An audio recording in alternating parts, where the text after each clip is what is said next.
Hello, YouTubers, friends, compatriots, bootleggers, shills, desolate, sirs, peasants, vassals, terrorists, potential terrorists. I'm a useful idiot, and today I want to talk about terrorism, which I hate talking about because I even hate the term. It's extremely misleading, very overused, and doesn't even really mean anything. But that aside, I want to talk about the fact that how terrorism and the labeling of someone as a terrorist is used now, because I've been giving this some thought, and it's pretty obvious, and I'm sure most of you out there have thought about this, but it seems to be getting more widespread, more serious. And that's the fact that things that used to be considered criminal acts are now labeled as terrorism. And that's very convenient because what that does is it transfers the person or the criminal into a shadow justice system where legality is nebulous and secrecy is all important. And a whole new set of rules and laws are now in place to deal with terrorists as opposed to criminals.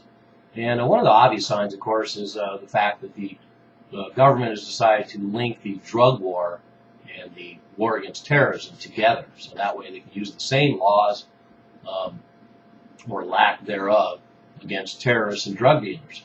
But now we're seeing this term getting even more broadly used.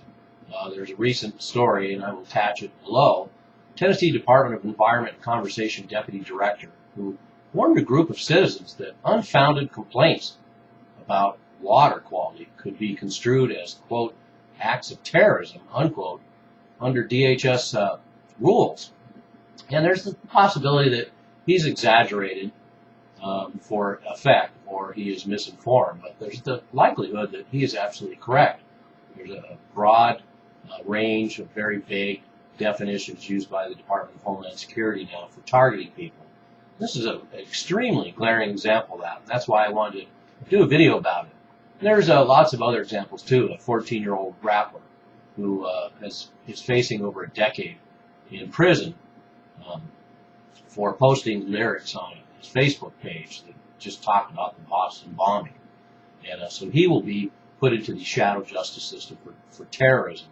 And there's another guy who wore a T-shirt to an Occupy rally. In fact, there's probably plenty of examples of people who did things at Occupy rallies that will be construed as terrorism now.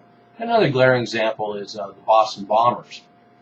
We don't really know if there was any political or religious agenda because everything that we've been told about it, we've gotten from fabricated stories from the CIA and the FBI and everybody else involved in that situation. But that sort of act would have been considered just a crime, and we wouldn't have had to shut down an entire city and declare martial law. We would have had law enforcement on it.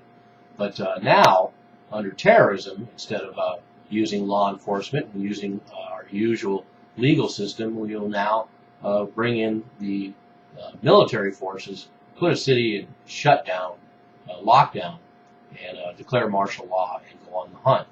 And so that's an extreme example of what I'm talking about. So you can see the gamut of how terrorism will be used to realign how our justice system works in the United States, and how they're going to basically try and get anyone involved in provocative crimes, or anybody who's even provocative to the state, is going to be used not to be labeled as a criminal, but as a terrorist.